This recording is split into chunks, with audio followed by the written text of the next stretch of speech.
dah. Wah, ninja. Ya, Ini Islam. speakernya biar nempel, Bang. Islam atau Kristen, Bang? Islam. Coba baca Al-Fatihah dulu, Bang. Al-Fatihah terlalu gampang. Ya, yang sulit Ya terserah. udah. Bismillahirrahmanirrahim. Alhamdulillahirabbil alamin. Arrahmanirrahim. Maliki yaumiddin. Iyyaka na'budu wa Oke, sah ini. Sah Muslim. Ya. Temanya apa, Bang? Temanya sebenarnya mengalir saja, tapi ini saya kasih tahu. Kalau kamu masih rajin bikin dosa, nah kamu di Islam aja, karena Islam itu tempat orang-orang bikin dosa. Bahkan jika kamu Islam, kamu wajib bikin dosa. Kalau enggak, kamu dimusnahkan. Yaudah, Bang Edi tampilkan hadisnya dulu. Oh, baiklah, dia kamu hadisnya. Baik. Kita tunjukkan ya hadisnya ya. Sebentar teman-teman. Saya tunjukkan hadisnya dulu. Sabar ya. Dia tidak percaya hadisnya ini teman-teman. Baik.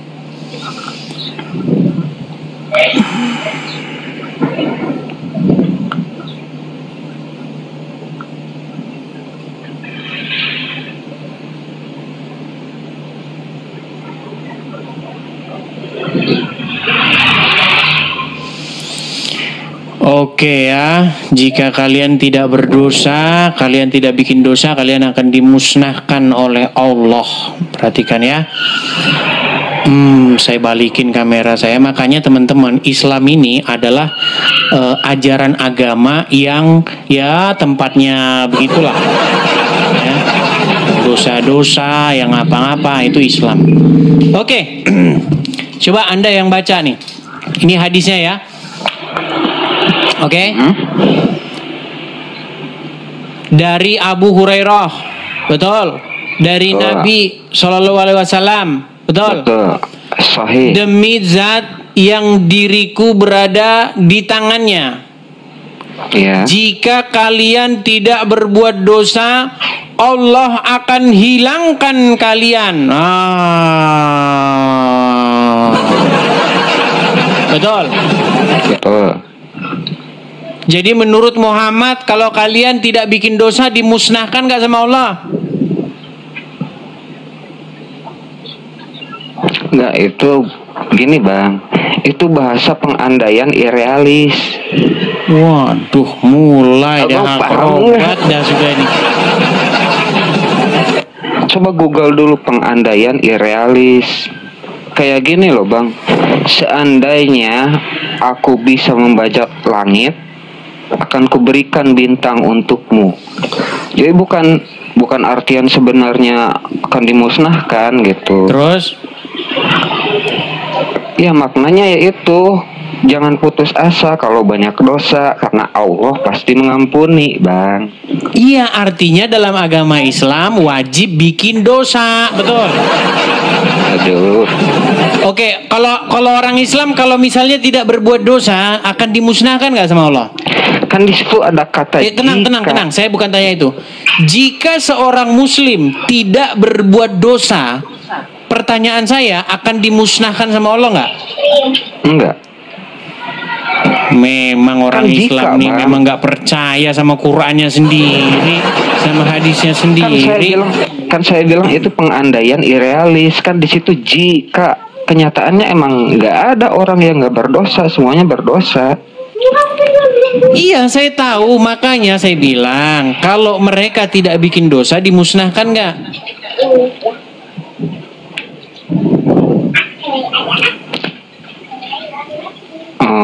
Ya tidak Bang. Ini terakhir nih, kalau kamu juga nggak percaya, memang muslim ini memang saya bilang semakin orang muslim baca hadisnya itu akan dibuang ke tong sampah. Jadi coba kamu aja yang baca dah, kalau saya yang baca nanti saya yang pinter. Coba Nah, kan Enggak, seandainya jangan coba kamu baca. Ya udah.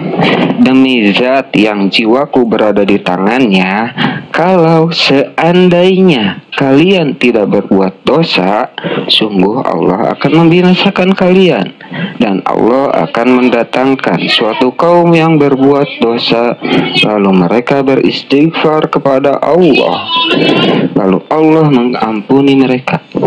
Oke. Jadi memang umat muslim sudah didesain sama Allah untuk bikin dosa, betul?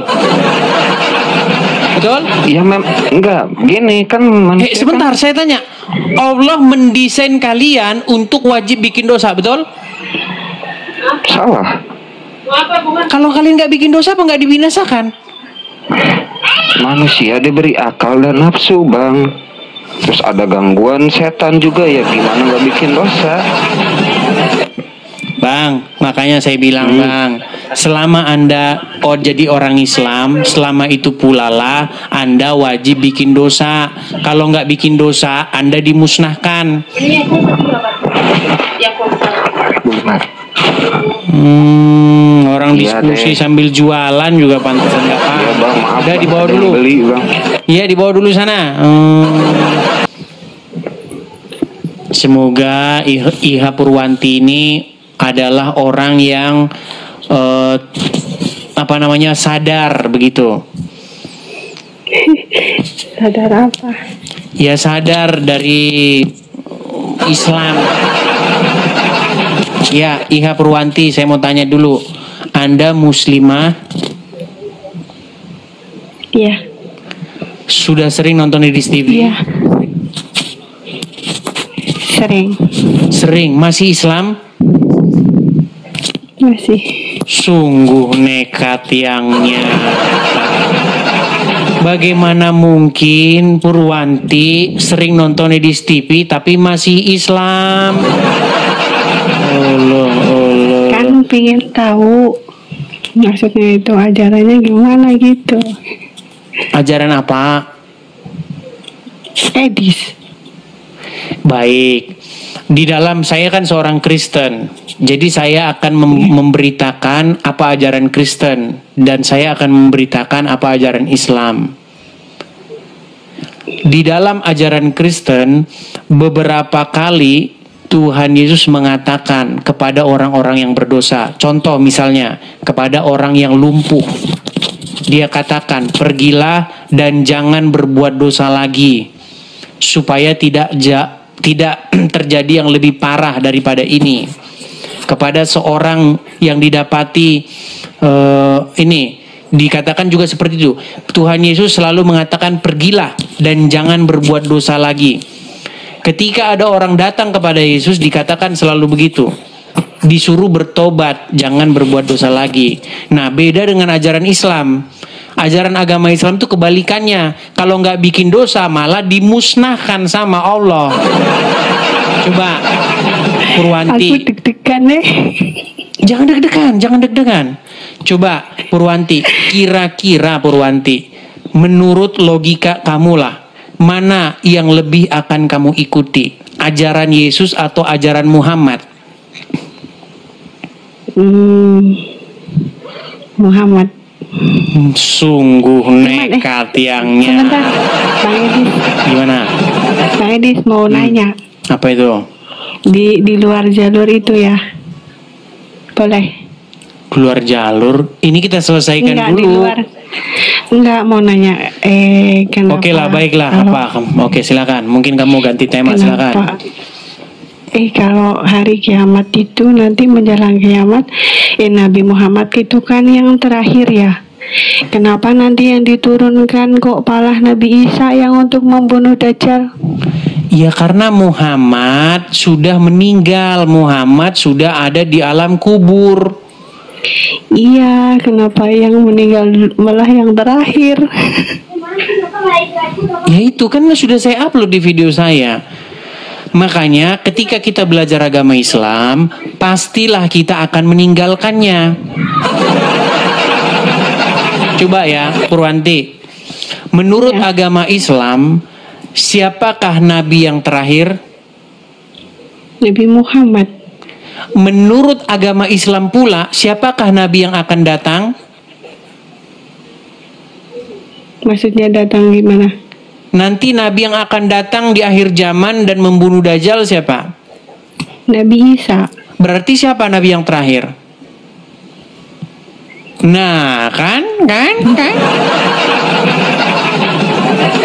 Setiap satu statement di dalam agama Islam itu akan memukul kepala orang yang membacanya.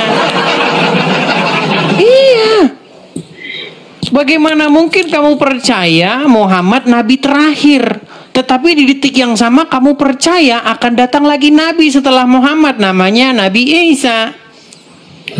Sedangkan Dajjal itu kan katanya suka itu kayak mitnah gitu ya, terus kayak adu domba orang.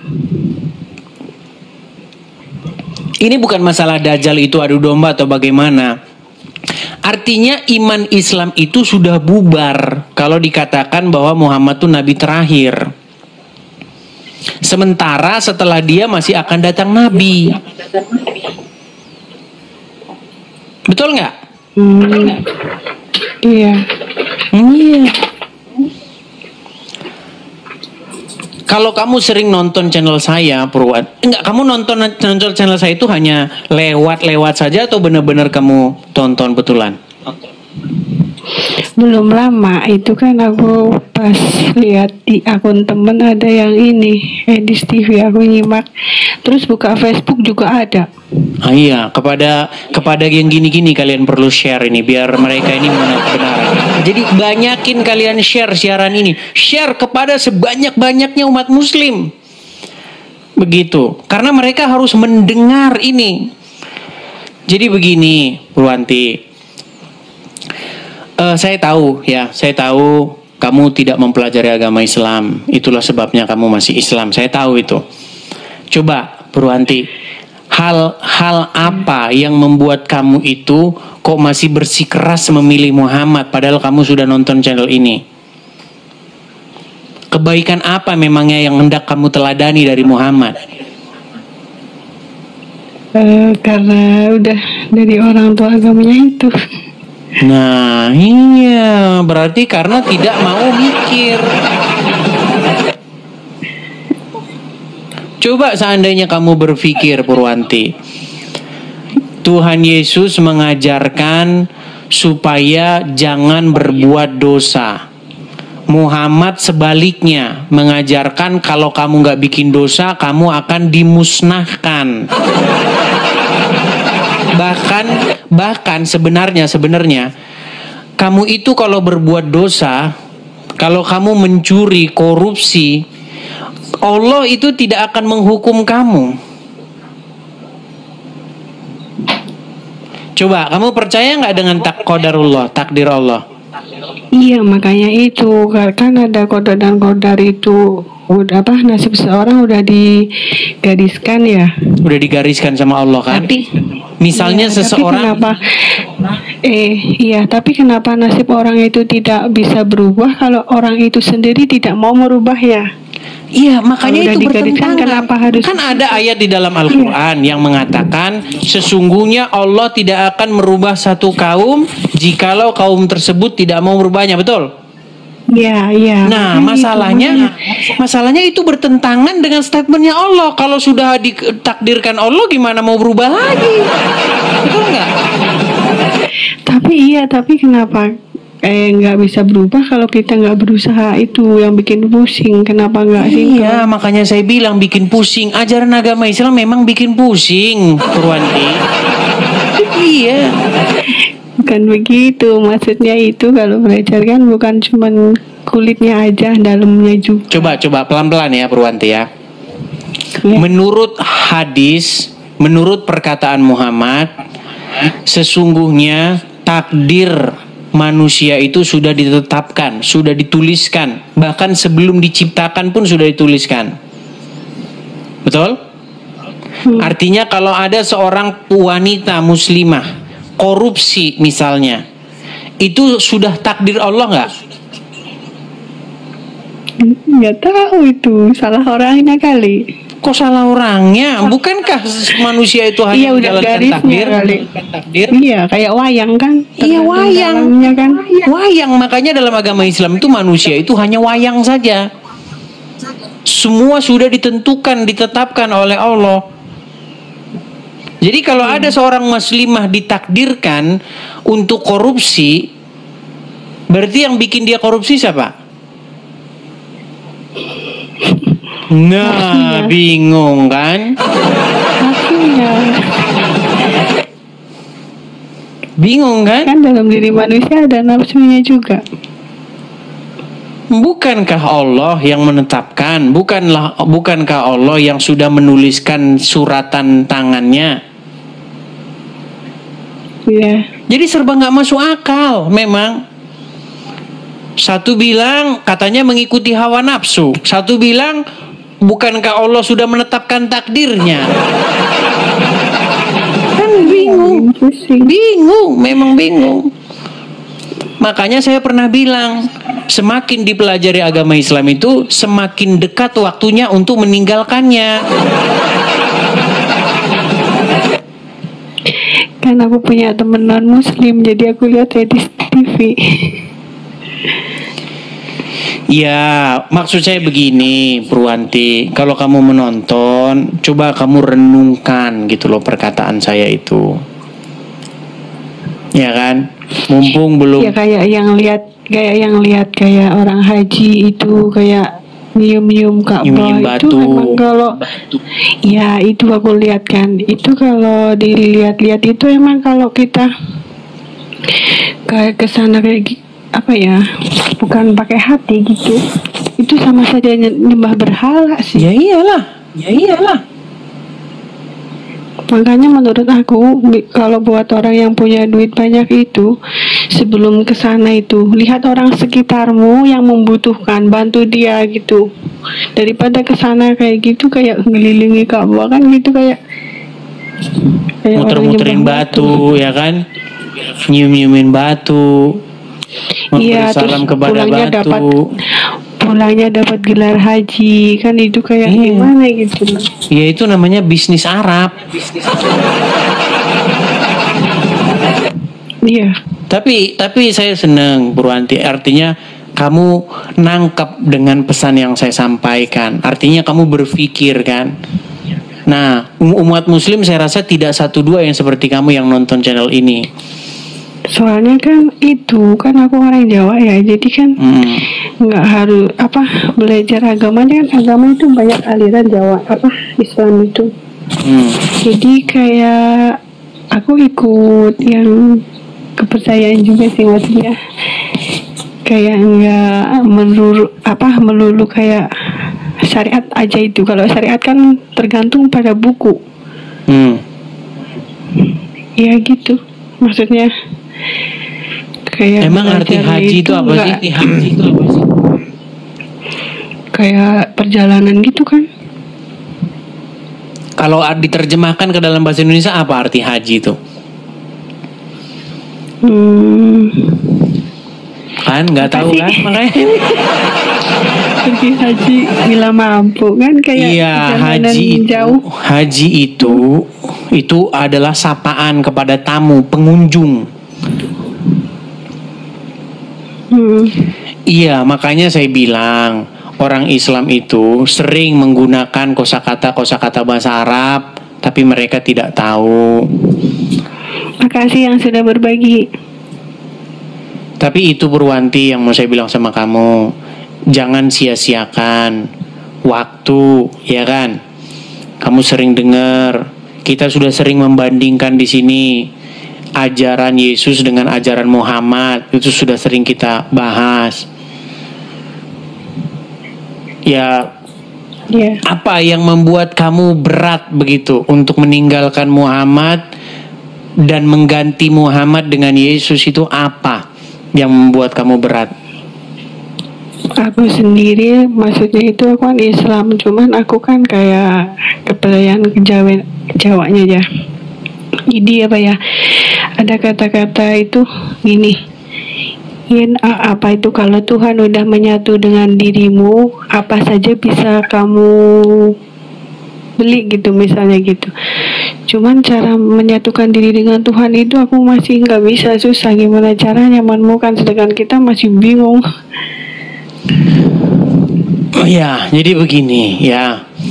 Kalau kita itu di dalam Kristen ada yang namanya Roh Kudus, rohnya Tuhan. Atau mungkin kalau bahasa Jawanya itu roh suci. Ya, pernah dengar? Iya. Ya, roh kudus atau roh suci.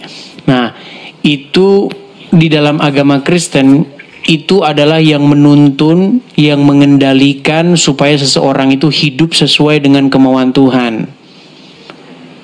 Makanya ada lagunya supaya Roh Kudus itu hadir, tinggal di hati orang. Nah, itu maksudnya supaya kita itu menyatu dengan Tuhan. Nah, ketika Roh Kudus tinggal di hati seseorang, maka orang tersebut akan berjalan di dalam kebenaran.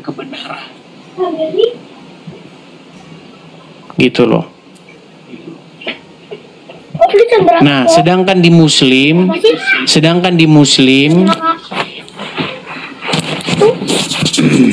Ya terus. ya, sedangkan di dalam agama Islam Anda itu juga hidup di bawah kendali, di bawah dikuasai, tapi yang menguasai, yang mengendalikan tuh Muhammad. Makanya umat Muslim itu ngikutin Muhammad. Muhammad berjenggot, dia berjenggot. Muhammad istrinya banyak, dia istrinya banyak. Muhammad pakai calak, dia pakai calak. Muhammad jidatnya hitam, dia ikut-ikutan jidatnya hitam. Sedangkan kekristenan tidak bicara itu. Iya, ada yang pakai cadar, padahal itu budaya Arab, bukan budaya Indonesia. Iya, biasanya kalau pakai cadar, ya yang penting nggak masukin aurat. itu loh, masukin ini, masukin barang-barang di Indomaret. Menutup aurat katanya, padahal itu budaya Arab, kita di Indonesia. Iya, jadi maksudnya begini, biar kita tidak melebar kemana-mana. Yang saya ingin sampaikan begini, kamu kan tadi berkata bagaimana cara kita itu terkoneksi lah mungkin bahasanya, tapi bahasamu tadi adalah menyatu, betul nggak? Iya. Menyatu dengan Tuhan. Nah itu sebenarnya ada, itu ajaran Kristen seperti itu. Jadi di dalam Kristen itu bahwa manusia ini itu merupakan bait Tuhan yang sejati. Tahu bait nggak? Itu kan aku bahasa Jawa itu pasti pesantren itu Pak Ustadznya bilang yen Allah wis manjing ning awakmu apa wae bakal iso ketuku. Iya, maksudnya begini. Kalau di dalam kekristenan, tubuh kita ini adalah rumah Tuhan yang sejati atau bait Tuhan yang sejati. Makanya supaya Tuhan itu tinggal di diri kita. Bagaimana? Yaitu rohnya itu tinggal di hati kita. Supaya roh itu mengendalikan diri kita, begitu. Itu dalam ajaran Kristen.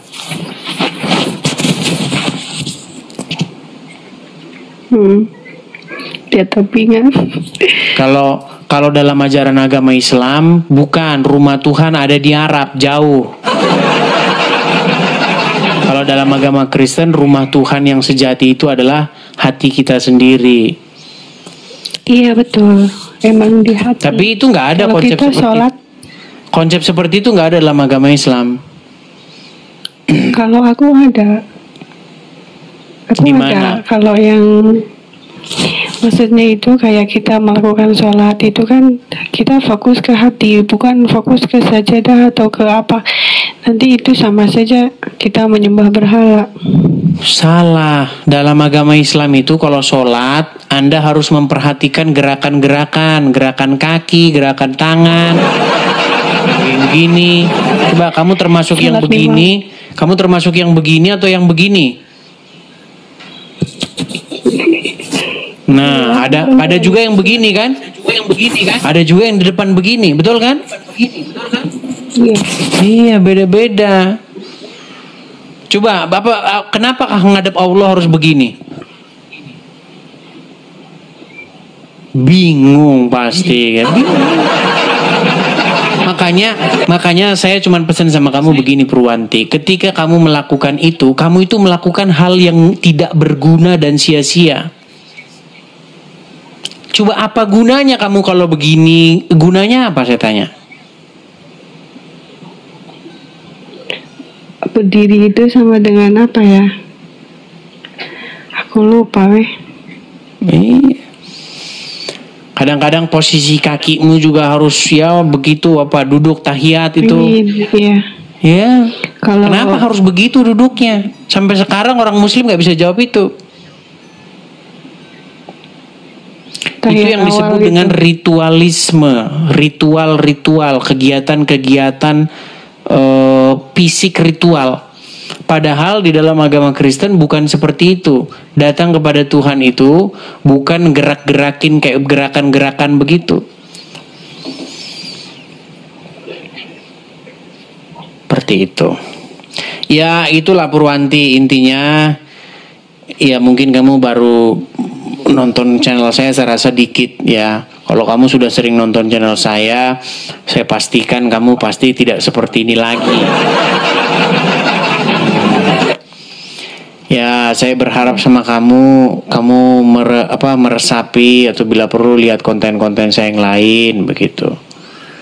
Karena kalau kamu di dalam agama Islam itu, kamu itu dijanjikan oleh Allah perempuan-perempuan yang berpayudara besar. Itulah yang akan diberikan kepadamu sebagai hadiah. kok gitu? Loh, memang itu ayat Al-Quran. Di dalam surat An-Naba ayat yang ke-33 dikatakan bahwa pahala bagi orang-orang atau hadiah bagi orang-orang yang bertakwa itu adalah gadis-gadis yang susunya besar. Malah Alhamdulillah ketawa. dong. Gimana? Ya alhamdulillah. Buat apa kamu? Ya kan udah gede. Gimana? Aduh, gawat. Oke lah, saya rasa gini aja lah Purwanti. Cobalah kamu renung-renungkan dulu, ya. Nanti kalau kamu sudah renung-renungkan, sudah bagus nanti kamu merenungkannya, kamu bisa naik lagi Ini ke sini. takut temanku lihat aku. Takut temanmu lihat, maksudnya gimana? Teman di TikTok ini kan banyak. Teman-temanmu banyak yang Kristen. Ada. Ya, Aku lihat di saya absen gini. di situ ada. Ya, maksud saya begini. Purwanti. Kamu renungkan perkataan saya. Jangan terlalu banyak nanti. Nanti kalau terlalu banyak, nanti kamu jadi nggak ada satupun yang kamu ingat. Dari yang sudah saya utarakan situ sajalah. Kamu renung-renungkan. Begitu ya? Iya. Oke, baiklah kalau begitu. Selamat siang. Kita turunkan ya. Ya, Assalamualaikum. Nggak boleh mengucapkan assalamualaikum kepada non muslim. Boleh, kan mendoakan semoga kamu selamat. Oke lah, baik. Saya turunkan dulu. Selamat siang ya. Ya, Magiasa. Magisa. Halo, selamat siang Bang Edis. Selamat siang, Magisa. Silakan nyalakan kamera, Bang. Sebentar ya Bang. Oke. Siang Ya. Bang. Bang Magisa Muslim, Bang. Muslim Bang, alhamdulillah. Silakan, apa yang mau disampaikan, Bang? Ini Bang, aku mau tanya, kan waktu hari Minggu kemarin itu aku nonton room Kristen juga ya Bang ya. Nah, adalah namanya nggak perlu saya sebut ya. Sebutin aja, Bang. Nanti bingung saya nanggapinnya. Gimana kalau saya mau nyebutin nggak ada ininya? Bang RK ya Bang, Bang RK. Kenapa? Ya kan ada yang nanya di situ, Bang RK, pencipta itu Allah Bapa, atau Tuhan Yesus gitu kan. Nah, itu kalau menurut abang siapa bang? Bukan menurut saya. Kalau menurut saya, nanti jawaban saya namanya harus menurut Bible. Yang menjadikan langit dan bumi itu adalah Bapa di surga. Bagaimana caranya? Dengan firman-Nya. Oh, iya karena Bang RK itu ngomongnya Tuhan Yesus. Makanya Iya, saya gini, biar kita bisa bedakan ya. Jadi kadang-kadang orang itu jawab simple, ada orang jawab detail. Iya. Jadi menurut Bible, yang menjadikan langit dan bumi dan segala isinya itu adalah yang kalau dalam terjemahan itu Tuhan huruf besar semua. Iya. Ya. Tapi bagaimana dia menjadikan langit dan bumi itu dengan firman-Nya. Nah, firman-Nya itu menjadi manusia. Jadi firman-Nya itu nuzul ke dunia, lahir menjadi manusia. Nah, tentu yang dimaksud Yesus sebagai sang pencipta itu bukan berbicara tubuh kemanusiaannya, tidak. Tetapi bagaimana Yesus sebagai sang firman itu. Sang firman-Nya ya Bang ya? Iya. Iya. Itu maksudnya Bang. Jadi ada orang menjelaskan detail, ada orang menjelaskan simple. Contoh Bang, contoh misalnya dia terbang dari Jakarta ke New York misalnya. Tapi nggak diceritakan bahwa itu transit dulu di Singapura atau transit dulu, nggak dijelaskan begitu. Sama seperti itu Bang. Iya paham. Seperti itu.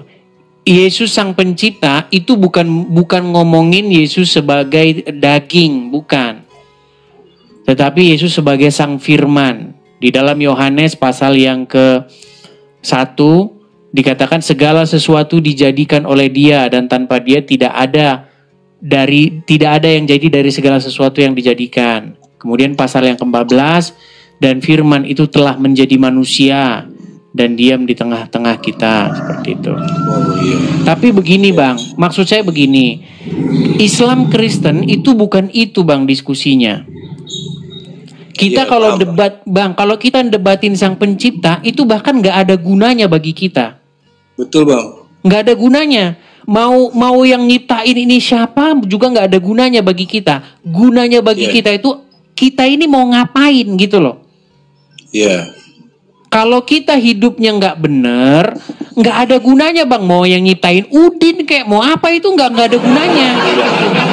Kita itu adalah sekarang kita ini hidup manusia kan, betul?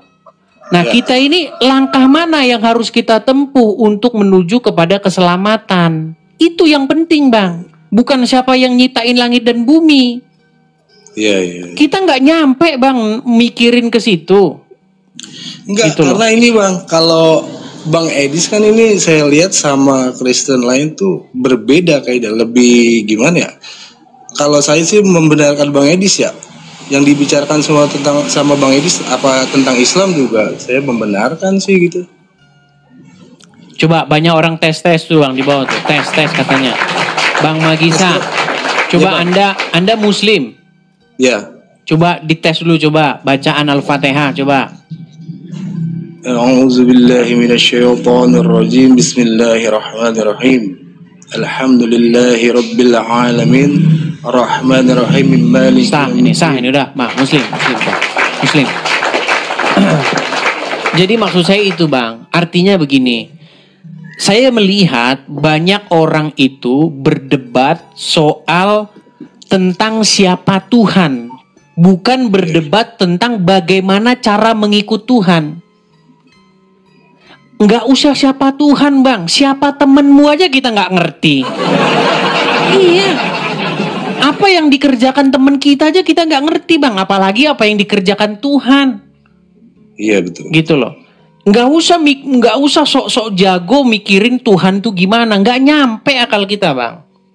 Iya betul Bang. Makanya saya itu lebih fokus kepada bagaimana cara mengikut Dia gitu loh. Iya. Nah inilah yang saya beritakan Bang. Saya memberitakan tentang nama Yesus, bagaimana Yesus itu mengajarkan ketaatan kepada Bapa, kepada Tuhan. Banyak orang Kristen nggak berani ngomong Yesus punya Tuhan. Saya yang ngomong Yesus punya Tuhan. Kalau orang Kristen ngomong Yesus nggak punya Tuhan, berarti dia gila. Nah, itu bedanya Bang Edis dengan yang lain-lain begitu Bang. Salut saya. Makanya gini, saya itu ingin membawa apa yang benar-benar diajarkan Bible. Begitu loh. Ketika kita baca Bible, itulah yang kita sampaikan. Kita nggak usah terikat dogma-dogma. Nggak usah dogma-dogma. Siapa Tuhannya Yesus? Ya Bapa di sorga. Betul Bang, betul. Yesus itu hambanya Bapa di sorga. Betul. Tetapi dia juga Tuhan, jangan lupa. Ya. Nah, masalahnya orang nggak tahu Tuhan itu apa. Itu masalahnya. Banyak orang ngomong Tuhan, tapi pengertian Tuhan aja nggak tahu. Nggak paham ya Bang ya? Iya. Ya. Tuhan itu ya Tuhan itu. Betul Bang tuh. Ya. Yesus itu juga Tuhan, Bapa di sorga juga Tuhan. Iya. Begitu loh. Nah, kita ini dikasih contoh begitu supaya kita hidup seperti Yesus. Taat kepada Bapa di sorga. Nah, ketika kita hidup seperti itu, maka kita menuju kepada jalan keselamatan. Iya. Seperti itu Bang. Iya. Itu yang saya beritakan. Ini Bang Edis 13 tahun mempelajari Islam ya Bang? Iya, saya bukan hanya mempelajari Islam juga Bang. Tentu saja saya juga membaca Bible. Saya pelajari Bible juga. Makanya saya tuh salut gitu. Beda sama ya saya ngobrol dengan ustadz-ustadz yang lain gitu. Beda benar sama Bang Edis nih. Begini Bang, saya itu melihat banyak orang itu beragama, itu hanya ikut-ikutan saja. Betul Bang, ya. Berdogma saja. Saya sudah bilang, kalau kita benar-benar nih, belajar benar-benar Quran, belajar benar-benar Bible, itu kesimpulannya itu seperti yang saya bilang Bang. Orang Kristen mempertuhankan Yesus, mempertuhankan Bapa di surga, mempertuhankan Roh Kudus. Orang Islam mempertuhankan Allah dan mempertuhankan Muhammad. Betul ya. Betul itu Bang. Betul. Itu udah fakta yang nggak bisa diingkari. Fakta. Setiap orang yang belajar akan mengakui itu. Iya betul. Begitu. Bahkan kayak semalam saya nonton Bang Edis tuh, sesungguhnya Allah dan para malaikat itu berselawat kepada Nabi. Kenapa ya? Padahal sang pencipta itu Allah. Ya itulah agama Islam Bang, mau gimana? Iya. Dan seperti sholat itu mencegah perbuatan keji dan munkar. Nyatanya banyak saya ngalamin sih. Saya itu habis sholat subuh, motor saya malah hilang. Nah, itu kan. Tapi kalau kita benar-benar ini ya Bang ya, sholat itu buat apa gitu. Kan kalau kita baca Quran, di dalam Quran itu dikatakan sholat itu adalah mencegah perbuatan mungkar. Ya, munkar ya. Nah sementara bagaimana logikanya kalau kita begini-begini, mencegah perbuatan mungkar, itu dari mana jalan ceritanya? Betul Bang. Ya, itulah tadi benar kata Bang Edis, tidak paham dengan agamanya. Ya, gimana ya? 98% orang beragama itu memang kan hanya ikut-ikutan saja. Betul Bang. Gimana? Saya ini ingin memberitakan apa adanya begitu loh. Tanpa ada dogma-dogma gitu. Karena ketika agama ini sudah digagahi oleh pemuka-pemuka agama, maka pemuka-pemuka agama itulah ajarannya dialah yang sampai, bukan ajaran apa yang tertulis dalam yang tertulis itu. Betul itu Bang, betul. Saya setuju banget. Seperti itu. Tapi ngomong-ngomong ini Bang, kita bahas tema ini Bang. Anda kan Anda masih Islam ini ngomong-ngomong. Alhamdulillah Bang, Muslim. Masih Islam. Nah, ini kan tema kita ini Bang. Jika kamu masih Islam, kamu wajib bikin dosa. Kalau enggak, kamu dimusnahkan. Gitu. Gimana? Ya karena memang menurut saya Allah itu memang berkata itu kalau manusia itu tempatnya salah dan lupa ya Bang.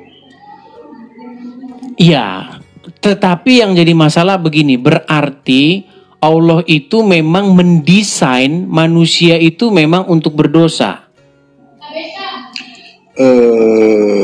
Gimana ya? Ya karena di Al-Quran pun ada bang, saya lupa, saya juga kurang memahami ya.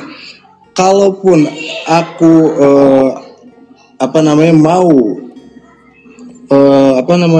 itu penduduk bumi ini jadi orang beriman, aku bisa gitu. Kalaupun aku mau gitu loh bang.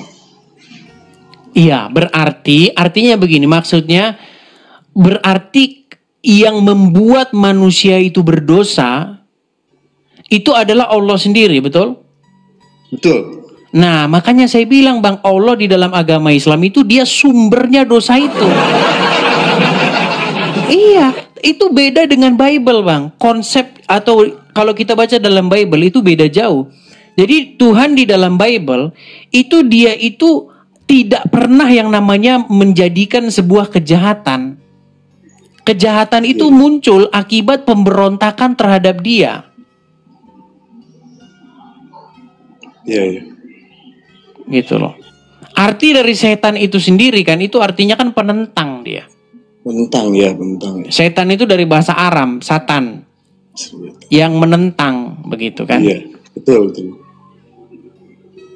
Jadi itu ketika kita menentang dia, nah itulah yang disebut dengan sebuah pemberontakan atau kesalahan itu, miss itu kan? Iya, miss itu. Karena manusia itu diciptakan dengan maksud dan tujuan supaya manusia itu sebagai wakilnya di bumi, gitu loh. Ya. Gambar betul daripada dia, begitu. Tapi kalau di Kristen itu bang, kitabnya Bible doang apa gimana bang? Alkitabnya? Kan kalau di Islam itu kan ada Quran, ada hadis ya. Iya.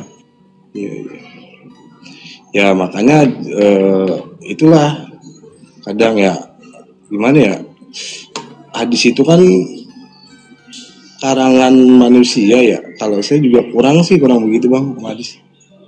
Iya, makanya kan sering saya bilang bang, kalau orang Islam makin baca hadis maka makin dekat waktunya dia untuk melemparnya ke tong sampah.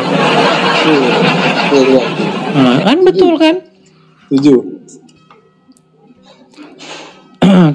Cuman gini, ketika saya ngomong gitu, memang orang-orang awam itu akan menganggap bahwa saya ini ya seperti menghina, menista begitu.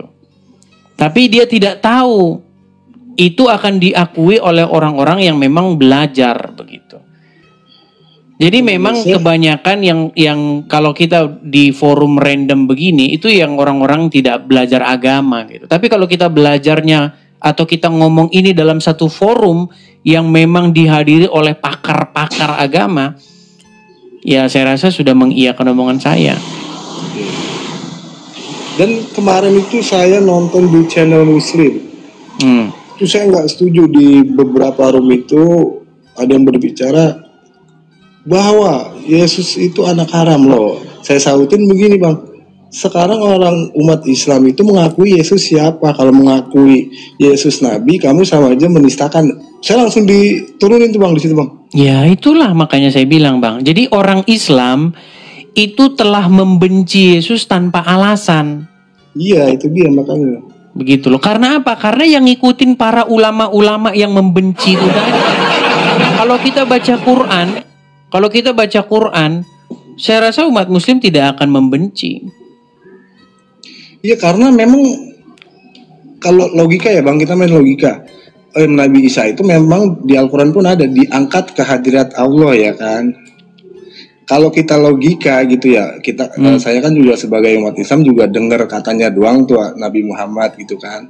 Dan di situ pun nggak ada cerita kalau dia ke Gua Hiro gitu loh, diangkat. Nggak ada.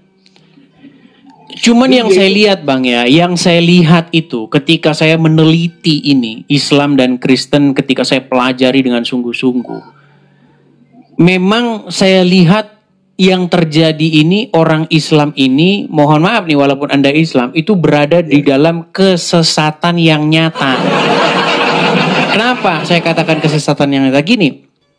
Kita itu seharusnya mempertuhan Yesus, bukan mempertuhan Muhammad. Karena ketika kita mempertuhan Muhammad, itu alamat kita itu kepada kebinasaan. Begitu loh. Makanya saya undang juga Anda, Bang. Kenapa Anda tidak ganti Tuhan? Begitu. Kenapa Anda masih mempertuankan atau mempertuhankan Muhammad dan Allah? Padahal jelas-jelas kalau kita teliti secara mendalam, ya kita harus mempertuankan atau mempertuankan Bapa di surga, Yesus dan Roh Kudus. Nah itu, karena Islam itu terpecah menjadi 73 golongan. Kulhum finnar ila wahidan. Yang satu itu siapa ya Bang ya? Ya itu jangan-jangan yang udah jadi Kristen.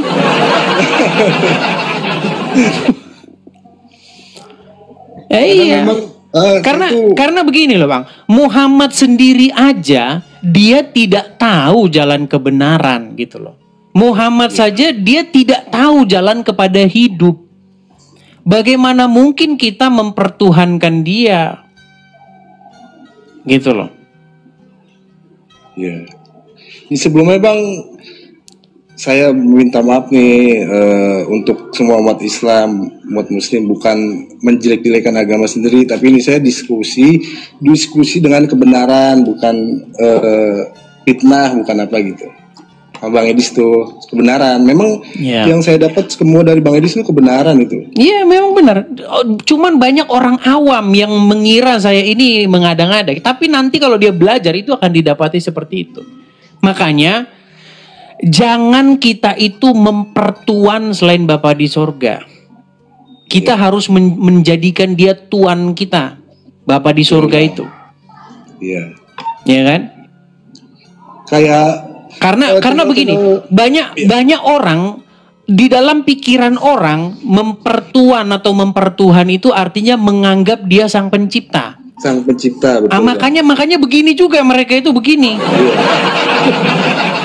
Dia tidak mengerti definisi mempertuhan atau mempertuan itu. Padahal mempertuan atau mempertuhan itu adalah kan tuan itu lawan katanya hamba. Hamba, ya. Iya. Jadi kita itu harus menghambakan diri kita kepada Bapa di sorga. Nah, apa definisi hamba itu sekarang? Hamba adalah seseorang yang mengerjakan yang kepadanya diperintahkan untuk dikerjakan. Begitu. Iya betul Bang. Iya betul. Seperti betul, Bang. itu. Nah, dan ini Bang apa? Secara tidak langsung juga umat Islam itu ya, kalau kita paham bahasanya mempertuhankan Muhammad ya. Ya memang iya. Dan muslim-muslim yang sudah terpelajar, yang sudah sering diskusi sama saya sudah diakui itu. Memang Muhammad itu memang robnya umat Islam. Betul, saya juga setuju. Memang setuju itu. Cuman banyak orang Islam ketika saya bilang Muhammad Tuhannya orang Islam disangkain Muhammad sang penciptanya orang Islam, padahal bukan. Gimana? Padahal Bang Edi sering itu sudah sering saya katakan. Begini ya. Cuma pada nggak ngerti juga ya Bang. Nggak ngerti juga. Makanya tiap hari debat terus Tuhan. Yesus manusia kok Tuhan. Jadi pertanyaannya aja udah salah gitu loh. Salah. Iya. Pertanyaan Yesus itu manusia apa Tuhan? Itu pertanyaan itu udah salah itu. Iya. Salah itu. Gitu loh. Oke deh Bang, gitu aja Bang ya. Oke. Ini ada tamu nih Bang. Oke, baik. Turunkan ya. Bisa, sama-sama. Bisa. Ya. Sehat selalu Bang, sehat Bang. Sama-sama, sehat selalu. Ya itu kan lagi viral-viralnya Pak Edis buat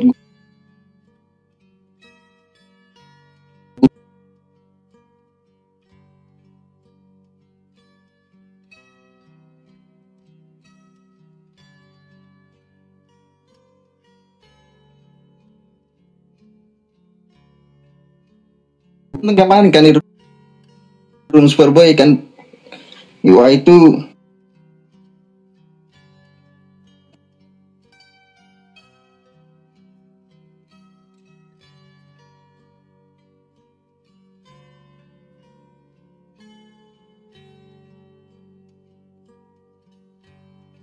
Iya, saya Muslim. Coba baca Al-Fatihah dulu.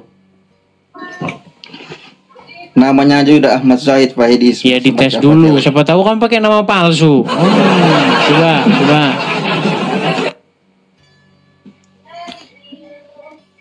Alhamdulillahirabbil alamin. Udah itu Pak Edis. Terus? Ar-Rahmanir-Rahim Maliki Yaumiddin. Oke, sah ini udah Muslim, dah Muslim. Gini, Ahmad Zahid,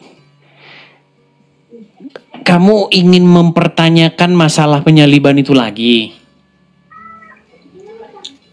Gini Pak Edis, soalnya kan pendapat saya lihat dari dua pendapat ya. Pendapat Pak Edis dengan pendapat sebagian orang Kristen juga tentang penyaliban. Ada yang mengatakan, Pak Idris kan mengatakan bahwa itu rencana iblis, sedangkan dari sebagian juga mengatakan bahwa itu karya keselamatan. Itu gimana konsepnya itu Pak Idris? Iya, karya keselamatan sama rencana itu udah beda. Saya cuma mau ngomong gini Bang, saya pesanin begini Bang ya. Saya ini pada waktu itu sedang berdebat dengan Yusuf PI. Yang nonton pada waktu itu sekitar 45.000 orang. Nonton secara live.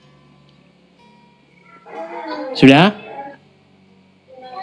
Nah, pada waktu itu Yusuf PI bertanya kepada saya, siapa yang ingin menyalibkan Yesus?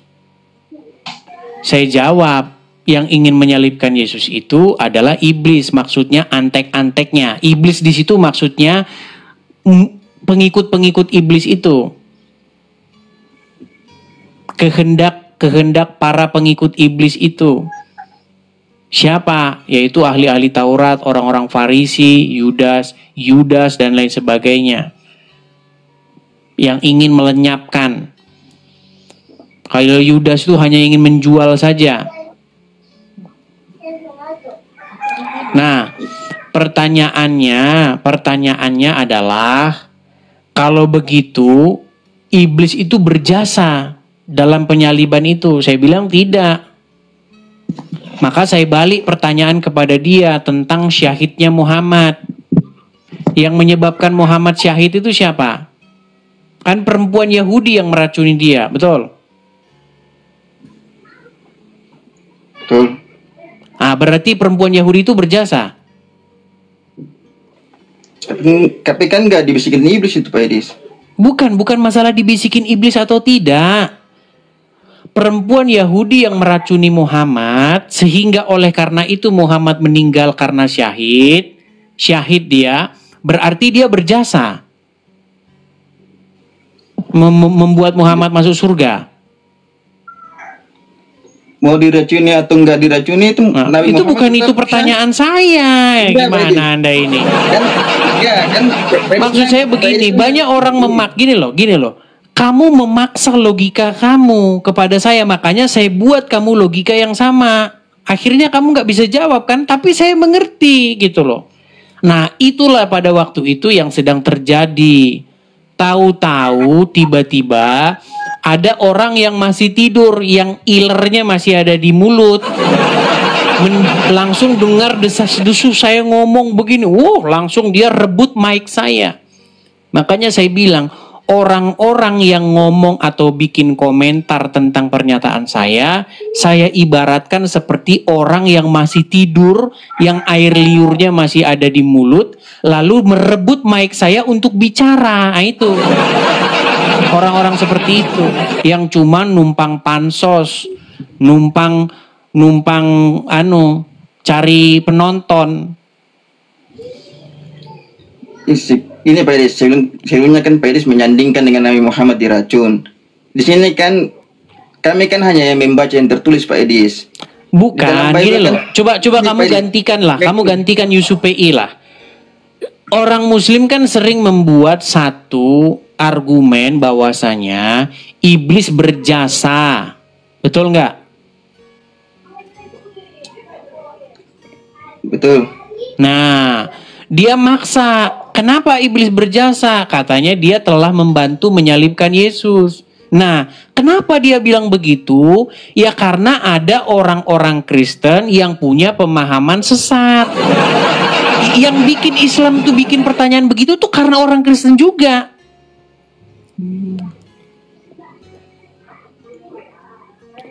Saya tahu itu kejadiannya itu. Itu kan podcastnya dari Don Ditan. Don Ditan bikin podcast sama pendeta. Pendeta itu kan biasanya khotbah. Bidangnya dia khotbah, bidangnya dia membangun kerohanian jemaat, dia coba-coba berdebat, masuk ke dunia gelanggang perdebatan. Akhirnya ditanya lah. Itu kan udah lama itu videonya. Coba siapa yang menyalibkan Yesus? Dijawab Bapa di surga katanya, coba tuh. Berarti Bapa di surga menyalibkan anaknya sendiri, yaitu keinginan dia sendiri, kehendak dia sendiri. Oh, berarti iblis melaksanakan kehendak Bapa di surga. Ya bingung sendiri ya. Itu akhirnya begitu. Akhirnya timbullah satu kesimpulan dalam benak orang Islam bahwa iblis berjasa dalam penyaliban. Ya memang iblis berjasa dalam penyaliban kalau dia berpikir bahwa penyaliban itu sendiri keinginan daripada Bapa di surga.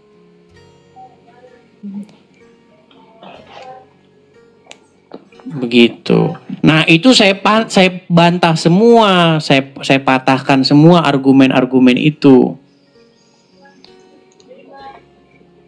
Begitu. Oh iya Pak Idis, itu imannya Pak Idis sama kawan-kawan. Bukan masalah iman, Anda pun sudah paham itu. Akhirnya kalian mudah mendapatkan jawaban dari saya kan? Kan saya akhirnya yang mengklirkan jawaban itu. Cuman kalian aja yang maksa, berarti iblis berjasa. Ya kalau iblis berjasa, berarti perempuan Yahudi yang racun Muhammad juga berjasa. Itu aja jawabannya sama kalian. Lu iyalah. Apa? Coba sekarang saya tanya. Setelah Muhammad Muhammad meninggal karena racun, betul? Tapi itu kan ada jenjang waktu. Tenang dulu. Tapi dia sendiri mengakui, dia sendiri mengakui nggak bahwa dia waktu mau meninggal disebutkan karena racun yang dimakan di Khaybar? Kalau ini Pak Idis, kalau mengakui masalah racun, iya. Cuma kan begini Pak Idis, kalau di umur segitu kan memang orang bilang daya tahan tubuh sudah melemah Pak Idis.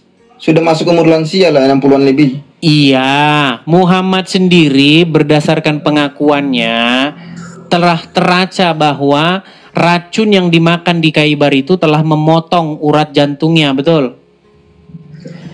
Ya itu ada hadisnya. Betul nggak? Betul. Nah, akibat daripada dia meninggal karena racun itu, dia mati syahid, betul nggak? Tuh, mati syahid itu punya banyak sebab Pak Idis. Bukan cuma meninggal racun, banyak. Udah muter orang Islam kalau ditanya. Udah gini aja lah. Ada nggak nabi yang dibunuh? Banyak. Menurut Al-Quran ada nggak nabi yang dibunuh oleh orang Yahudi? Nabi Zakaria digergaji. Oh, dibunuh. Ketika seorang nabi dibunuh, dia syahid nggak itu? Menemui syahidnya nggak? Syahid. Berarti yang membunuh itu berjasa. Yang membunuh nggak berjasa Pak Idis. Nah itu kamu bisa berpikir seperti itu. Kenapa kalian maksa? Kenapa kalian memaksa bahwa iblis berjasa? Sekalipun itu keinginan daripada sang pembunuh itu dan mengantarkan yang dibunuh itu menuju kepada kemenangannya, tidak bisa kita simpulkan yang membunuh itu berjasa. Nah sama seperti saya kan sudah bilang, sekalipun keinginan untuk membunuh Yesus, sekalipun keinginan untuk menyalib Yesus itu adalah keinginan iblis, tapi tidak bisa dikatakan iblis itu berjasa. Saya sudah bikin umpama begini, umpamanya begini. Anda punya rumah, gubuk, betul? Rumah Anda dibakar sama massa. Terus akhirnya rumah Anda diganti sama pemerintah jadi rumah gedong. Pertanyaan saya sama kamu, yang bakar rumah kamu berjasa nggak? Yang berjasanya pemerintah. Ya iya, pemerintah yang berjasa. Kalau kamu bilang yang bakar rumah kamu berjasa, berarti kamu tidak waras lagi. Kalau seandainya mereka berjasa, maka polisi nggak boleh memenjarakan mereka. Polisi harus memberikan mereka hadiah. Makanya saya bilang inilah yang dimaksud sebagai Tuhan itu membalikkan rancangan yang jahat itu sebagai senjata makan tuan. Gitu loh. Jadi salib itu senjata iblis yang memakan dirinya sendiri. Gitu loh. Jadi iblis itu melenyapkan Yesus, orang-orang Farisi maksudnya, ahli-ahli Taurat itu ya. Kan bapak mereka adalah iblis. Mereka ingin melenyapkan Yesus dengan cara menyalibkannya. Tapi ternyata salib yang mereka pikir ingin melenyapkan Yesus itu malah jadi jalan keselamatan bagi umat manusia. Makanya kami orang Kristen pakai salib. Gitu loh. Nah, ini yang otak kalian kan nggak nyampe. Makanya saya bilang kalian masih Islam. Nah, Pak Edi, saya nangkapnya kan gini. Berarti ya, di dalam hal ini yang berjasa kan orang yang memberi kebaikan, bukan memberi keburukan kan? Betul. Makanya iblis tidak berjasa di dalam penyaliban itu. Kalau kamu maksa iblis itu berjasa, maka kamu harus simpulkan bahwa yang membunuh Muhammad itu berjasa karena dia telah membuat Muhammad syahid. Gitu aja kan, balikin pikiran kalian. Kalau kalian maksa ya, saya juga pikir-pikir seperti itu. Tapi saya tidak mau menggunakan logical fallacy semacam kalian gitu loh. Iya benar Pak. Berarti kalau dalam status Nabi Muhammad menjadi seorang yang syahid, berarti yang berjasa ini kan Allah. Allah kan memberikan kesyahidan kepada Nabi Muhammad. Di dalam agama Islam yang berjasa atau yang memberikan kesyahidan itu Allah, bukan orang yang membunuh Muhammad. Nah, begitu juga di dalam peristiwa salib itu. Kenapa salib itu menjadi keselamatan? Kenapa salib itu menjadi jalan penebusan dosa? Karena karena itulah titik terakhir ketaatan Yesus. Dia taat sampai matinya. Makanya dia membawa korban yang harum bagi Bapa di sorga. Kalau nabi-nabi, kalau imam-imam, mereka itu membawa domba. Mereka bawa kambing, bawa domba, itu dipersembahkan kepada Bapa di sorga. Nah, orang muslim sampai sekarang masih kayak gitu, mempersembahkan kurban. Nah, Yesus dia nggak bawa kurban kayak begitu. Dia tidak bawa kurban hewan, dia bawa darahnya sendiri. Makanya dia masuk ke pelataran bait Tuhan dengan membawa darahnya sendiri dan sekali untuk selama-lamanya. Disitulah dia mengadakan pendamaian, penebusan dosa. Begitu loh. Makanya kami orang-orang Kristen itu kami adalah orang yang sudah dibayar dengan darah itu. Ketaatannya itu. Sebagai persembahan yang harum bagi Bapa di sorga. Jadi kami itu Yesus itu membudayakan kebiasaan taat itu, bahkan taat sampai mati. Dan itu yang iblis tidak suka. Gitu loh. Nah, kami orang-orang Kristen harus meneladani Yesus seperti itu. Makanya kami harus pikul salib juga. Tetapi salib zaman sekarang bukan salib kayak zaman dulu, bukan salib kayu. Kalau salib zaman sekarang itu ya berbagai macam masalah ini. Ketika ada masalah menimpa, usaha bangkrut, sakit penyakit, sakit nggak sembuh-sembuh, itu salib kami. Tetapi apakah kami harus mengutuk Tuhan? Enggak. Ketika kami sakit, berdoa nggak sembuh-sembuh, ketika usaha kami bangkrut, tetap kami setia kepada Tuhan. Begitu, tetap melakukan firman-Nya. Itu makanya kami meneladani Tuhan kami Yesus. Itu inti kekristenan. Gitu. Oh, oke lah Pak Edis, itu kepercayaan iman Pak Edis, jadi saya tidak mau. Soalnya kalau nanti lanjutkan nanti menjawab banyak pertanyaan, jadi gitu aja Pak Edis yang saya ingin tanyakan. Iya, maksud saya ini supaya kita tuh saling mengerti gitu loh. Karena banyak orang Islam itu dia nggak paham. Ini saya coba biar kalian tuh mengerti maksudnya. Karena banyak juga orang Kristen juga yang nggak paham juga gitu loh. Jangan salah. Nah, yang saya ini tuh yang nggak paham ini janganlah terjun ke dunia apologetika begini, karena nanti malah jadi batu sandungan pengabaran Injil. Kalau nggak paham ya belajar dulu gitu loh. Bagusnya itu Pak Edis, bagusnya Pak Edis jadi pendakwah aja buat para pendeta yang lain, buat Kristen-Kristen yang lain Pak Edis. Iya, ini juga saya mendidik mereka biar dia mengerti kekristenan itu apa. Iya, jadi apa yang dimaksud memikul salib itu? Kita sekarang nggak mikul salib kayak zaman dulu, dan beban yang kita hadapi sekarang itu jauh lebih ringan daripada beban yang dihadapi oleh Tuhan Yesus. Kalau Tuhan Yesus sampai diarak begitu, sampai diarak di ini. Kalau kita apa? Begitu loh. Kalau gitu gini Pak Edis menjelaskan dalam internal Pak Edis saja, karena Islam punya internal juga sendiri Pak Edis kan. Di dalam agama Islam, Bang, di dalam agama Islam sudah diberikan kemudahan. Kalian tidak usah memikul salib, Bang. Kalian yang penting mengucapkan syahadat, masuk surga. Makanya jalan Muhammad, Bang, makanya saya bilang jalan Muhammad itu bukan jalan salib. Jalan apa tuh? Iya, jalan pesta pora gimana? Loh, kenapa? Loh, bagaimana tidak saya katakan jalan pesta pora? Anda bebas mau berzina, mau mencuri, yang penting syahadat, Bang. Ya, syahadat. Dalam Islam itu Bang Edis, dari Nabi Adam ketika jatuh di dalam dosa, melakukan perbuatan dosa, bertaubat Allah ampuni. Begitu juga dengan umat Islam sekarang. Bahkan dia melakukan dosa setinggi gunung pun, di akhir hidupnya dia bertaubat, Allah ampuni. Bang, di dalam Al-Quran gak ada bilang begitu. Orang yang bertaubat nasuha mudah-mudahan masuk surga. Gak ada diampuni. Ada saja. Kalau orang, makanya kemarin itu sudah pernah saya bahas. Itu sudah pernah saya bahas. Orang Muslim berkata, barang siapa yang bertaubat, bahkan taubat nasuha, taubat yang semurni-murninya, akan diampuni masuk surga. Itu kata orang Islam, tapi kata Al-Quran gak seperti itu. Jangan salah. Kata Al-Quran gimana Bang Yus?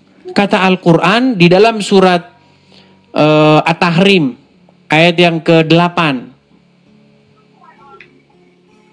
dikatakan, barang siapa yang bertaubat dengan taubat yang semurni-murninya, mudah-mudahan Allah akan mengampuni. Mudah-mudahan.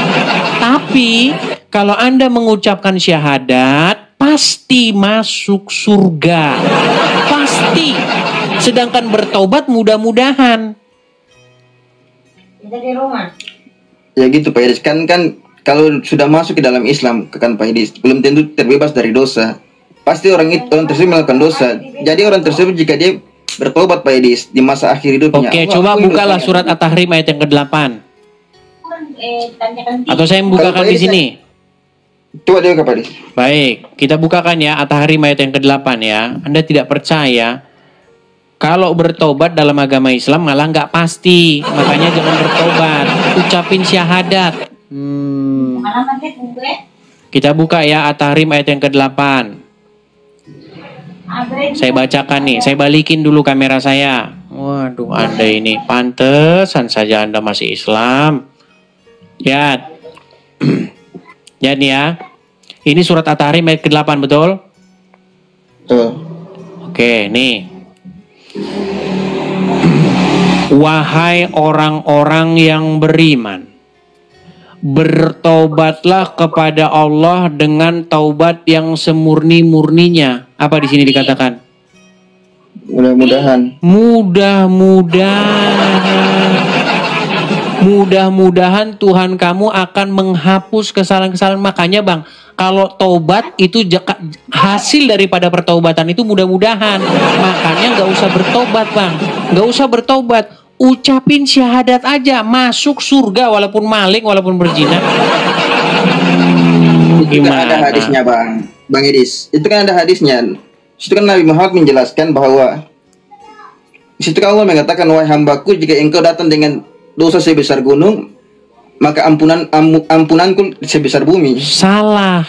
Kalau membawa dosa sebesar gunung ditimpakan kepada Wahyudi dan Nasrani. Kan seperti itu hadisnya Bang. Hadisnya bukan bunyi seperti itu. Nanti di yaumil akhir orang-orang muslim membawa... Coba tunjukkan hadisnya. Baik. Coba tunjukkan hadisnya. Oh iya, baik ya. Baik. Bentar. Kita tunjukkan dalilnya kepada mereka. Sungguh nekat yang nyata dia ini ya teman-teman ya. Baik nih. Saya balikin ya. Saya balikin lagi kamera saya. Oke, kelihatan ya? Tar, buram. Oke, kelihatan?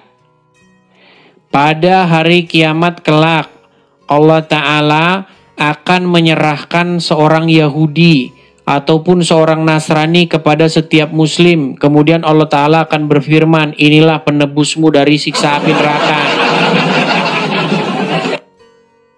Jelas? Betul nggak? Bahkan dosa-dosa yang sebesar gunung nanti akan ditimpakan kepada mereka. Nih, saya tunjukin lagi. Bentar, saya tunjukin lagi ya. Perhatikan. Kita tunjukkan, teman-teman.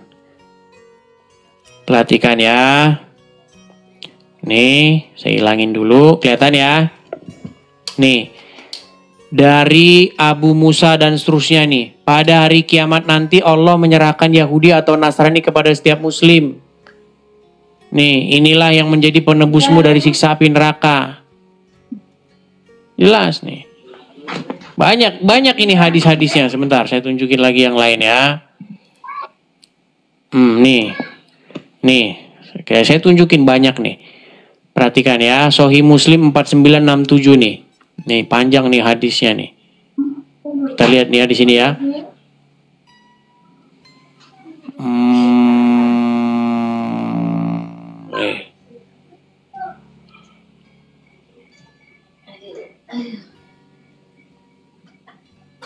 Muslim 4968.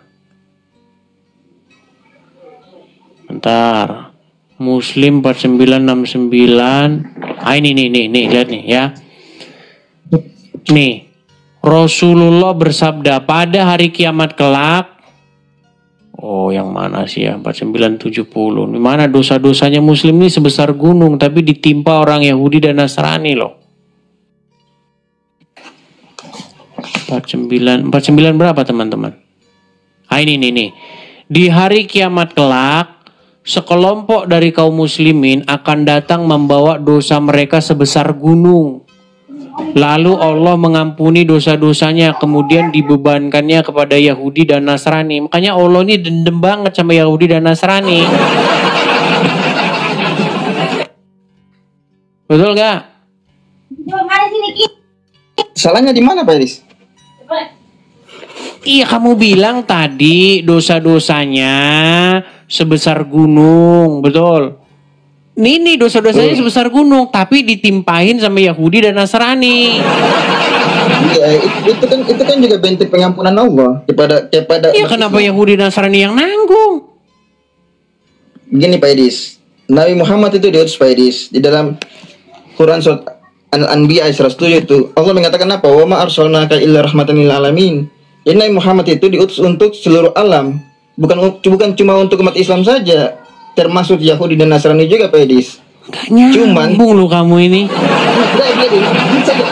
Cuman karena Yahudi dan Nasrani menolak daripada kerisalaan Nabi Muhammad, jadi di akhirat nanti, di kiamat nanti mereka ditimpakan hal seperti itu. Itu bentuk penolakan mereka Pak Edis. Kan nyambungnya di situ. Kita itu bukan bahas itu, kita membahas mengenai di dalam agama Islam itu tidak ada pertaubatan. Kalau bertobat malah dijanjikan mudah-mudahan diampuni. Tapi kalau mengucapkan syahadat masuk surga. Itulah Pak Edi. Itulah Islam. Iya, Islam makanya itu saya bilang Islam itu dianut bagi orang-orang yang memang seneng yang kayak begitu. Kalau bertaubat, tadi kan kita ngomong masalah jalan toh.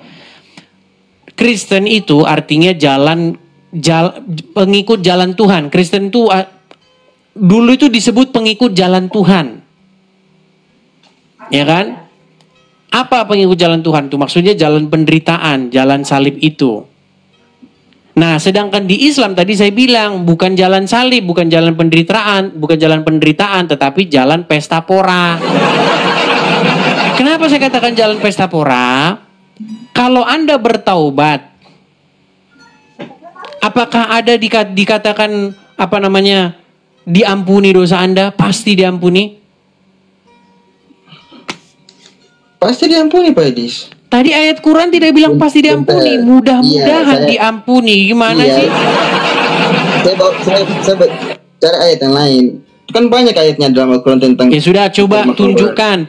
Coba tunjukkan di mana dalam Al-Quran kalau sungguh-sungguh bertaubat, Pak, pasti diampuni. Mana?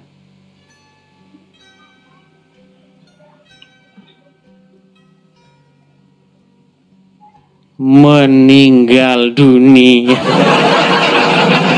Ya udah, nanti kalau udah ketemu baru kesini lagi dah, Ahmad. Nyari dulu sana. Kalau udah ketemu baru kesini. Tadi sudah kita kasih naik, tapi belum ini dia. Ya Ahmad, apakah Anda Muslim? Bang, itu suara apa bang? Muslim bang. Iya, itu suara apa itu bang? Mana? Berisik. Aku lagi di pinggir jalan. Oh iya, bang. Pinggir jalan bang. Ya. Ya. Abang udah lama bang nonton Edis TV. Lama. Sudah lama. Masih orang Islam? Alhamdulillah Islam. Sungguh nekat yang nyata. Sudah sering nonton Edis TV masih jadi orang Islam. Tenang aja bang, lucu, lihat tuh bang, lucu. Sudah bikin dosa. Banyak bang. Iya, makanya jadi orang Islam terus karena dia masih senang bikin dosa teman-teman. Barang siapa yang masih senang bikin dosa, hendaklah dia menjadi seorang Islam. Karena apa? Karena di dalam agama Islam, barang siapa yang tidak bikin dosa malah akan dimusnahkan oleh Allah. Betul? Betul? Iya. Betul. Jadi makanya dia masih senang jadi orang Islam. Kapan bang Anda bosan bikin dosa? Ya pasti banyak dosa terus lah bang, namanya manusia. Iya, pertanyaan saya Manusia kapan Anda bosan bikin dosa? Nggak bosan-bosan karena masih hidup. Ini berat kalau ini teman-teman. Karena dosa itu enak loh bang. Ya, oke lah. Coba dosa Anda sekarang Anda buat pernyataan saja. Anda buat pernyataan. Saya enggak loh bang. Ini sebentar. Gini. Anda kan masih senang bikin dosa. Tenang. Anda buat pernyataan dulu. Saya pernyataan apa itu? Nanti kejebak lagi. Enggak, coba ucapkan dulu. Saya masih Islam.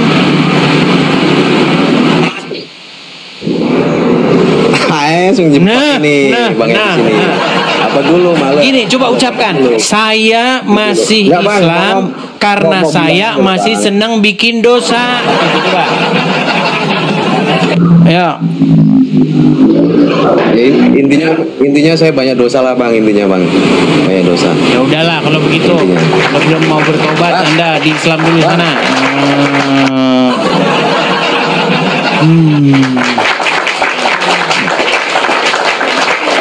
Oke, kita masih menunggu yang tadi ya. Yang tadi dia katanya pakai nama apa tadi katanya teman-teman? Nggak ada di sini. Dia tadi bilang namanya apa? Namanya apa tadi teman-teman? Mida. Coba kita kasih naik Midah. Hamidah ya. Ini malah Rosdia naik-naik. Coba kita kasih naik Midah tadi katanya ya. Oke, Midah.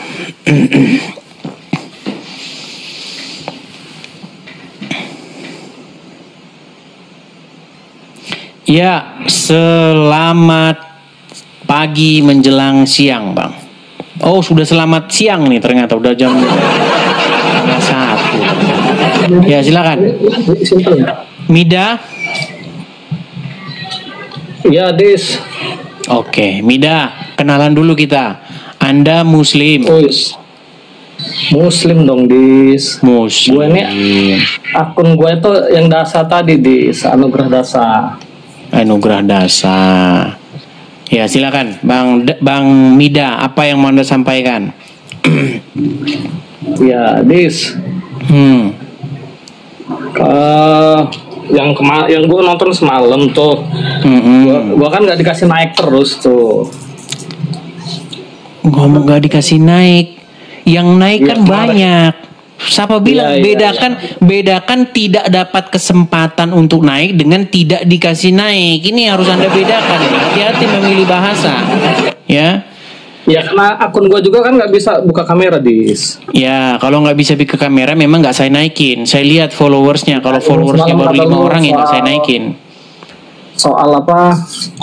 Kodarnya Allah itu yang sudah Allah menetapkan kodarnya, yang sudah ditetapkan, yang seperti orang berbuat jahat, kata lu kan semalam. Bukan kata saya, kata hadis. Sesungguhnya takdir manusia itu sudah ditetapkan bahkan 50.000 tahun sebelum penciptaannya. Nah, sekarang gue mau tanya nih, Dis. Soalnya gue juga belajar Bible kan. Lu kan boleh belajar Al-Quran, gue juga belajar Bible. Orang yang ditanya Quran lari ke Bible. Oke. Kamu berikan dulu jawabanmu di situ, baru kita bahas Bible. Pertanyaannya belum kamu jawab. Iya. Pertanyaannya itu adalah betul atau salah bahwa Allah sudah menetapkan takdir bahkan 50.000 tahun sebelum penciptaan. Betul. Terus? Nah, terus sekarang apa bedanya dengan di Bible yang dimana dalam 2 Tesalonika 2:11? 2 Tesalonika 2:11. Saya bukakan. 2 Tesalonika berapa? 2:11. Bentar, sabar. Jadi kamu mendasarkan argumenmu atau menempelkan Quranmu dengan Bible gitu? Nah, kita harus ini dong, kita harus fair. Oke, baik. 2. Sabar ya teman-teman ya.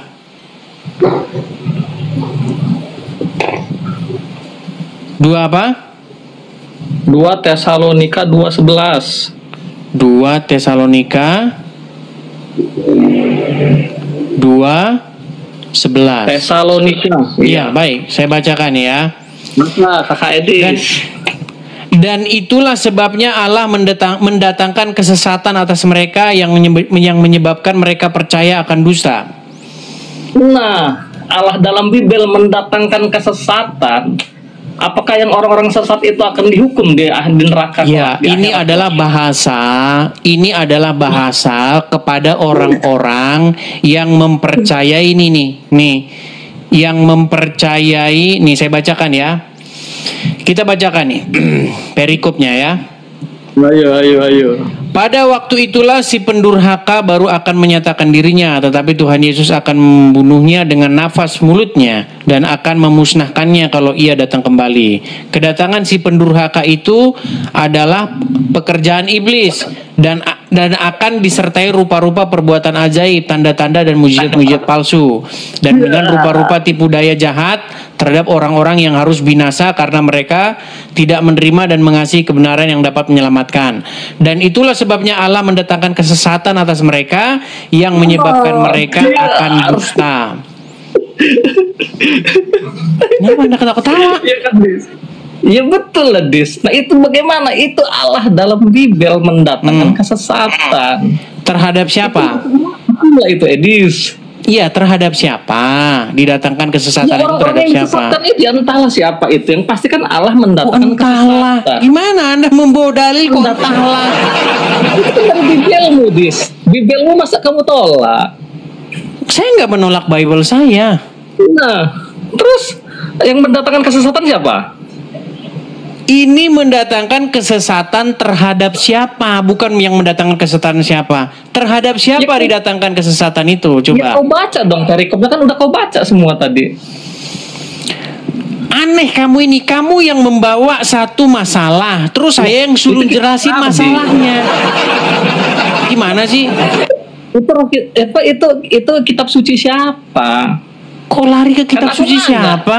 Kan di sini kan kau di sini kan bilang kan Oke, coba saya tanya dulu sama kamu. Ini lagi bahas apa ini di ayat ini? Ya, itu tadi Allah mendatangkan kesesatan tadi yang intinya dari itu. Yang aku kasih kan Iya, buat apa persoalan yang dibahas kedua. di situ? Tentang apa di situ? Apa itu? Udah kau di bawah sana. Kamu letak apa? Malah kamu nanya sama saya.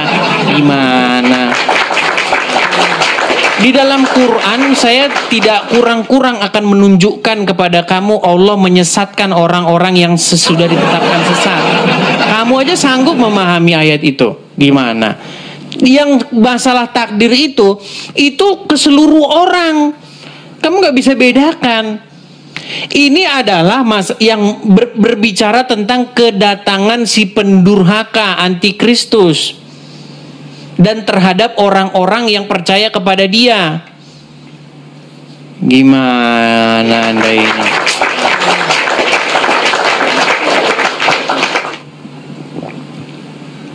Ayo silakan lagi, yuk silakan. Kita kasih naik ada Nadzira. Nadzira ya, Nadzira. Selamat, waduh terpental dia, lari dia. Oke, kita kasih naik ada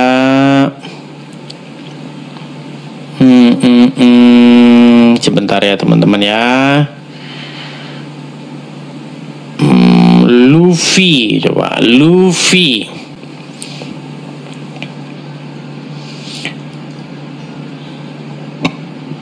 Ya, Luffy. Selamat siang, Luffy. Selamat siang, Bang Edi. Ya, silakan Luffy, nyalakan kamera. Oh, lupa bentar. Ya.